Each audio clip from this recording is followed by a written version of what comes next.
Well, I think that there are twofold reasons why the market is going up.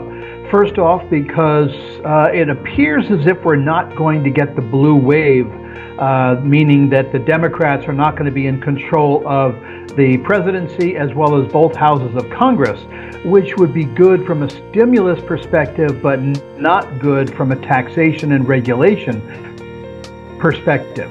But with the prospect that the Senate will likely stay in control of the Republicans, we could end up with stimulus, but without the taxes and regulations. That's the first thing. Second thing is that Pfizer indicated that it had very successful phase 3 trials with its COVID-19 vaccine, so much so that more than 90% of the participants responded favorably, and that is causing analysts and investors to believe we are getting close at hand to having COVID be something of the past.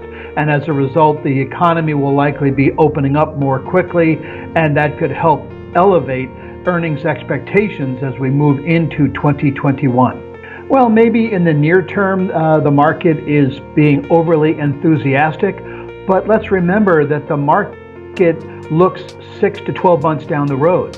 So if Pfizer is already indicating that its vaccine has such positive results in the phase 3, the final trial, well, then there could be other vaccine producers that are close at hand with a vaccine, and that within the coming 6+ months, it could be produced and distributed. So the real question is now up to the president-elect to convince the Americans to actually take the vaccine so that they can protect themselves from the virus.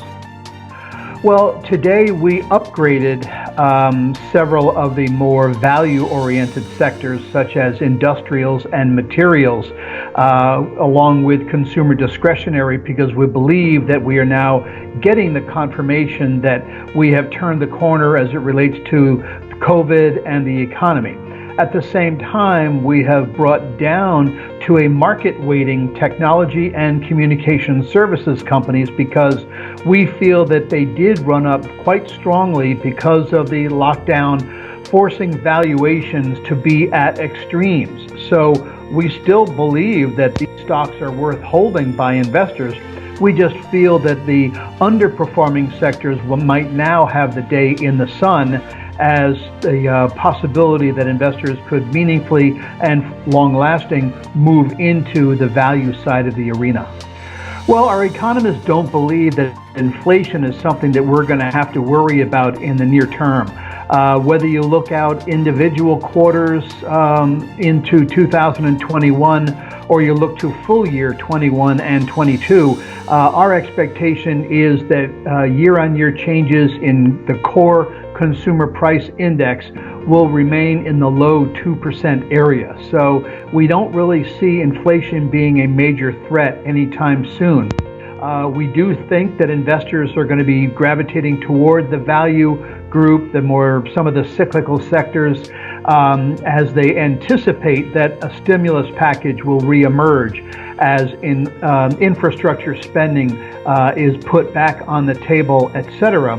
But we think it'll take some time for inflationary pressures to work their way into the system.